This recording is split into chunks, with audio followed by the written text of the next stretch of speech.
Bapak dan Ibu, saya mencoba menyampaikan terlebih dahulu filosofinya karena tadi juga sudah banyak dibahas. Intinya 3 domain di dalam konteks SPBE dievaluasi tahun 2020 itu sama dengan 2018-2019. Domain yang pertama itu terkait kebijakan, jadi sebetulnya intinya nyuruhnya apa sudah benar atau tidak begitu. Sedangkan kalau tata kelola dan layanan itu bisa dikatakan pertanyaan seputar apakah eksekusi dari apa yang sudah diperintahkan dalam peraturan kebijakannya sudah dilakukan dengan benar atau tidak. Nah, kemudian kalau elektronik. Ini juga bisa mengacu kepada Permen Pan RB nomor 6 ataupun kepada Perkaan nomor 2. Jadi ini untuk implementasi tata naskah dinas elektronik di lingkungan instansi pemerintah. Ya. Baik Bapak Ibu sekalian, kita lihat di indikator 8 apa saja itu tingkat kematangannya, dan Bapak Ibu bisa sesuaikan.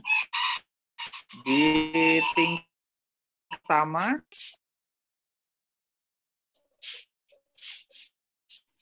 sudah saya bilang beliau ini, maka indikator tingkat kematangan masih di level 1. Nah, kami harapkan sebetulnya Bapak Ibu semua sudah mencapai level 3 saat ini targetnya ya. Dan kebetulan yang kami bahas di sini adalah materi yang mengenai aplikasi umum berbagai pakai. Jadi sebetulnya implementasi yang Bapak Ibu laksanakan jauh lebih mudah karena ini ada kebijakan acuannya dan juga aplikasinya yang bisa langsung dipergunakan. Ya.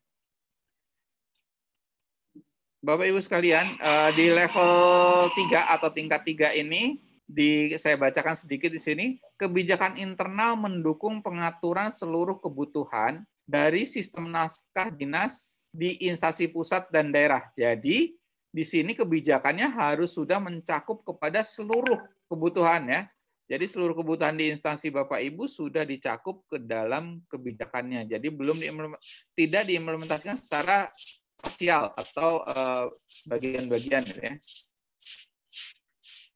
Nah, berikutnya adalah tingkat kematangan di level 4. Di level 4 ini bahwa di kebijakannya Bapak Ibu sudah mencantumkan bahwa kebijakan internal itu mendukung. Jadi kebijakan itu mendukung bahwa sistem akan bisa diintegrasikan baik secara horizontal maupun secara vertikal. Jadi dimungkinkan kebijakannya itu menginginkan bahwa sistem atau aplikasi ini diizinkan untuk bisa melakukan integrasi baik secara horizontal maupun vertikal. Nah, di tingkat 5, kebijakan internal di FI dan juga sudah ditindaklanjuti. Nah, untuk bisa mendapatkan tingkat-tingkat kematangan ini, Bapak Ibu jangan lupa bahwa Bapak Ibu harus mengisi di penjelasannya. Apa justifikasi Bapak Ibu nilai bahwa layanan naskah dinas yang ada di dinas atau di instansi Bapak Ibu sudah memasuki level 3, 4, atau 5. Tolong cantumkan dan jelaskan penjelasan yang di bawah ini. Dan yang pertama, karena ini basis evidence, harus didukung dengan data dukungnya. Jadi diharapkan Bapak Ibu sudah mempersiapkan data dukungnya. Data dukung di sini Bapak Ibu bisa kan bahwa datanya dengan evidence yang mana gitu ya. Baik, Bapak Ibu sekalian, kita lanjutkan. Kita lihat di sini ya. Ini adalah salah satu contoh bagaimana kebijakan ini dibuat. Jadi ada namanya aplikasi pembangunan tentang aplikasi umum berbagi pakai. Di sini ada 8 aplikasi yang sudah diatur bahwa ini adalah aplikasi umum berbagi pakai yang bisa Bapak Ibu manfaatkan. Jadi aplikasi perencanaan, penganggaran, pengadaan barang, akuntabilitas, pemantauan, kearsipan, pegawaian, dan pengaduan pelayanan publik. Nah, yang F ini, masalah kearsipan, akan berhubungan dengan tadi, dokumen yang tadi mengenai kearsipan sini. Jadi kalau Bapak Ibu sudah mengimplementasikan aplikasi umum berbagi pakai, seharusnya sudah akan mendapatkan nilai yang cukup tinggi untuk tingkat kematangan di indikator 8 ini. Nah, ini adalah contoh kebijakan naskah dinas dengan skor 1. Kenapa skornya 1? Karena naskah dinas. Kenapa ini masih dalam bentuk draft? Jadi, di naskah dinas ini belum terlihat adanya pengesahan, belum ada nomornya, belum ditandatanganin, dan selanjutnya ya. Nah, ini untuk yang sudah mendapatkan skor.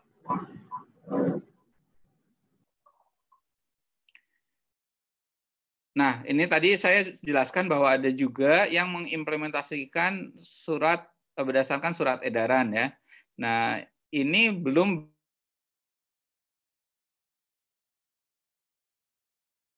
eviden sementara untuk bisa diimplementasikan di seluruh seluruh perangkat daerahnya. Baik, next tadi ini sudah Pak Fauzan. Nah, di indikator 25 ini kita lihat bahwa dari kebijakan naskah dinas yang tadi, bagaimana diimplementasikan. Yang pertama adalah kalau kita masih ada di level, tetapi umumnya karena ini menggunakan aplikasi yang berbagi pakai, umumnya Bapak Ibu harusnya sudah ada di level 3, yaitu di mana sistem naskah dinas elektronik ini sudah menyediakan layanan transaksi. Ya, jadi umumnya yang sudah menggunakan aplikasi yang ada disediakan oleh Kominfo atau yang lainnya, itu akan berada di level 3 minimum sampai dengan level selanjutnya. Nah, diharapkan Bapak bagaimana implementasi dari layanan naskah dinas di instansi Bapak Ibu sekalian sudah diimplementasikan. Apakah sudah di seluruh di seluruh instansi ataukah masih diimplementasikan per bagian, masih per dinas dan selanjutnya, untuk kita bisa melihat atau menilai tingkat kematangan di lokasi Bapak Ibu mengimplementasikan naskah dinas ini. Baik, next Mas Fauzan.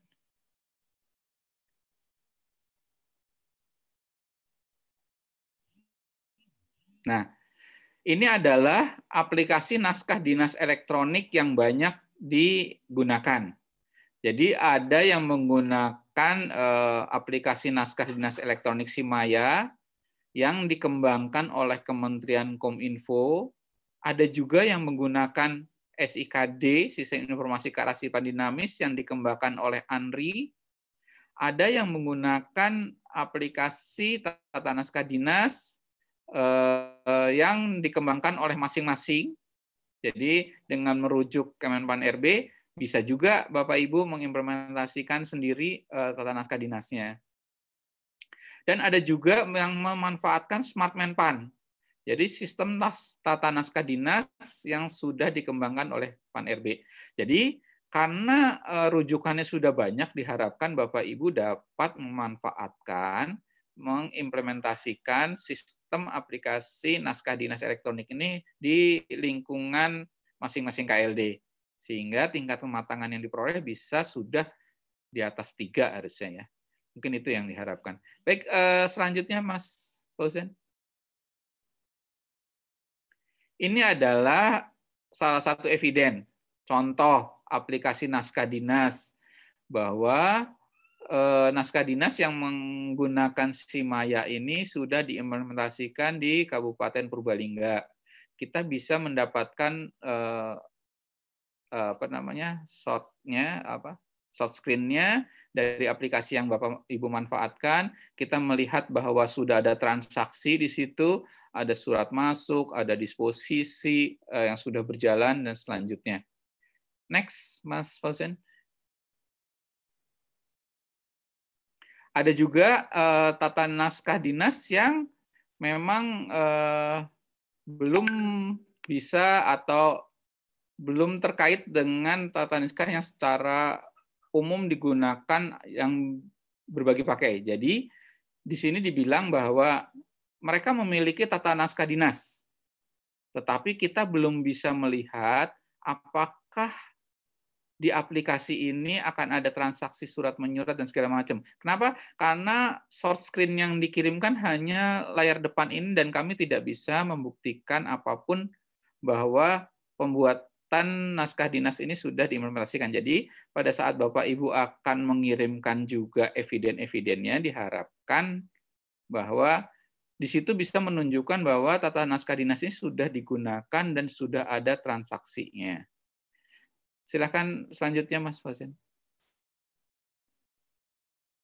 Nah, ini adalah contoh dokumen yang terkait dengan tata naskah dinas yang sudah kami nilai dengan tingkat kematangan 3. Jadi transaksinya sudah ada, sudah digunakan, sudah ada jenjang disposisinya. Jadi kita bisa melihat aplikasi ini dimanfaatkan dan juga memiliki fitur-fitur persetujuan, kemudian pencantuman tanda tangan digital juga, dan juga sudah ditransaksikan kirim dan terimanya. Jadi ini kita bisa lihat bahwa dengan bukti ini tingkat kematangan dari naskah elektronik naskah dinas sudah bisa di level 3. Baik, next Mas Fauzan. Nah, di sini juga di aplikasi kita bisa melihat bagaimana detail dari layanan naskah dinas ini. Bagaimana bahwa layanan naskah dinas ini sudah terintegrasi dengan sistem manajemen kepegawaian atau i-arsip. Artinya bahwa aplikasi naskah dinas ini tidak berdiri sendiri, tapi juga terhubung. Jadi andai kata ada proses mutasi kepegawaian, naskah dinas ini juga akan ikut menyesuaikan. Kemudian juga surat-surat yang sudah dikerjakan, yang sudah diimplementasikan akan terhubung juga dengan i-arsip. Nah, ini menunjukkan bahwa aplikasi sudah terhubung dengan aplikasi lainnya. Sehingga di tingkat kematangan kita bisa memberikan poin 4. Next, Mas. Nah, ini yang sudah bisa kita nilai untuk tingkat kematangan 5. Kenapa? Karena di sini ada laporan mengenai problem, ada bentuk evaluasi bahwa aplikasi ini sudah dievaluasi, dan bisa dilihat bahwa aplikasi ini punya masalah dan masalahnya disolusi, gitu ya.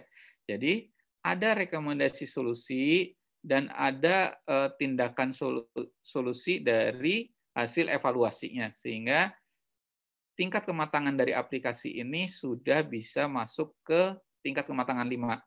Jadi Bapak Ibu, apabila bahwa aplikasinya sudah pernah dievaluasi dan bukti evidennya bisa Bapak Ibu tunjukkan, kita sudah bisa menilai bahwa tingkat kematangan dari aplikasi naskah dinas elektronik ini sudah masuk ke level 5. Untuk 2 domain awal, sebetulnya untuk kebijakan dan tata kelola yang digambarkan dengan hierarki istilah di SPBE-nya dengan istilah rintisan untuk nomor 1 terkelola sampai dengan optimum untuk nilai yang kelima. Nah, intinya nanti Bapak dan Ibu seperti tadi sudah disampaikan juga oleh Pak Rahmat, Konteksnya adalah kalau di rintisan itu evidence-nya biasanya masih berupa konsep atau berupa draft. Kalau yang kedua itu kata kuncinya yang terkelola itu baru sebagian. Jadi setiap kebijakan kalau baru sebagian diterapkan itu pasti sudah potensinya ada di nilai level 2 begitu kematangannya. Sedangkan kalau sudah digunakan atau diatur untuk keseluruhan, itu artinya terstandarisasi berarti semua. Sedangkan yang keempat terintegrasi dan terukur, kata kuncinya itu sudah ada kolaborasi. Jadi sudah memperhitungkan tidak hanya unit KLD sendiri, tetapi sudah dikolaborasikan. Kemudian sudah dikendalikan, sudah dievaluasi. Nah, proses evaluasi tentunya biasanya ada evidence seperti notulensi, kegiatan proses evaluasi, dan seterusnya. Nah, kemudian yang terakhir, yang di level kelima, atau kita sebut dengan level optimum, adalah proses kalau itu terus kebijakannya dipantau, diperbaharui, baik itu karena kebutuhan internal proses bisnisnya berubah, ada lingkungan luar yang mendorong seperti hadirnya peraturan-peraturan baru, dan seterusnya. Nah, ini model generiknya Bapak dan Ibu. Jadi, untuk kita bisa berada di tingkat 4 dan 5 itu seperti apa, ini kita gambarkan generik model evidence-nya yang harus disiapkan. Kalau di dua domain pertama, yaitu kebijakan dan tata kelola, berarti generik evidence-nya itu, kalau Bapak dan Ibu hanya di level 1, ya hanya sebatas konsep atau draft. Kalau di level 2, ya berarti Bapak dan Ibu harus bisa menunjukkan bahwa kebijakan atau tata kelola itu, kalau mau di level 3, ya berarti semuanya. Perangkat daerahnya ada 30, berarti ada 30 evidence yang menjelaskan bahwa misalnya integrasi aplikasinya sudah dilakukan di semua. Misalkan, berarti untuk aplikasi umum berarti ada 8. Kalau aplikasi yang direncanakan terintegrasi ada 10, berarti 10-10-nya sudah dilaksanakan integrasinya. Nah, kalau misalnya ingin di level 4, berarti Bapak dan Ibu harus bisa menunjukkan, baik di kebijakan atau di tata kelola, bahwa itu sudah bisa menggambarkan keterhubungan dengan instansi di luar, baik vertikal atau horizontal, termasuk bisnis di luar pemerintahan, bisa dikendalikan, ya. Kemudian termasuk ada hasil-hasil evaluasi, ditunjukkan dengan notulen dan sebagainya. Dan di level kelima, kalau memang ingin ada, pengakuan di level 5 itu konsistensi selama bertahun-tahun dilakukan, pembaharuan kebijakannya juga bisa ditunjukkan. Berarti ada evidence di mana kebijakan lamanya ada, kebijakan barunya ada, kemudian hasilnya ditindaklanjut atau tidak. Nah, ini di dua domain pertama ya Bapak Ibu. Dan yang terakhir ini di posisi kalau di domain ketiga, layanan. Berarti ini berbicaranya di aplikasi. Nah, keyword-nya juga kan berbeda ya Bapak Ibu. Kalau tadi itu adalah level kematangan proses, kalau yang ini adalah level kematangan teknis. Nah, teknisnya berarti kalau hanya satu arah, berarti hanya website statis, begitu kalau interaksi berarti dua arah, kemudian kalau ada transaksi berarti sudah sesuai tusi, mengakomodasi workflow, kolaborasi itu integrasi lintas instansi tadi baik vertikal horizontal termasuk pemerintahan dan bisnis, dan optimalisasi selalu ada tindak lanjut terhadap layanan itu. Jadi aplikasinya terus dimonitoring, dikembangkan, di patching, begitu istilah bahasa teknisnya, begitu ya. Ditambal, ada hal-hal yang bocor dari sisi keamanannya, dan seterusnya. Nah, ini 3 domain keseluruhan bagaimana kalau ingin berada di level posisi tingkat 4 atau tingkat 5, maka kata kuncinya adalah ada tindak lanjut dari hasil evaluasi. Kalau di tingkat 4, hasil monitoring evaluasinya bisa ditunjukkan. Bentuknya bisa notulensi, dan seterusnya. Ini contoh di teman-teman Kementerian Keuangan ada notula rapat ya menelaah legal drafting nomor sekian. Berarti ini contoh kebijakan yang dievaluasi. Berarti ada kebijakan lamanya, ada kebijakan barunya. Kemudian kalau ditindaklanjuti, berarti ada proses di mana hasil dari evaluasi tadi menjadi masukan untuk perbaikan secara berkelanjutan. Nah, ini artinya kalau konsisten dilakukan bertahun-tahun, inilah yang berada di level kelima.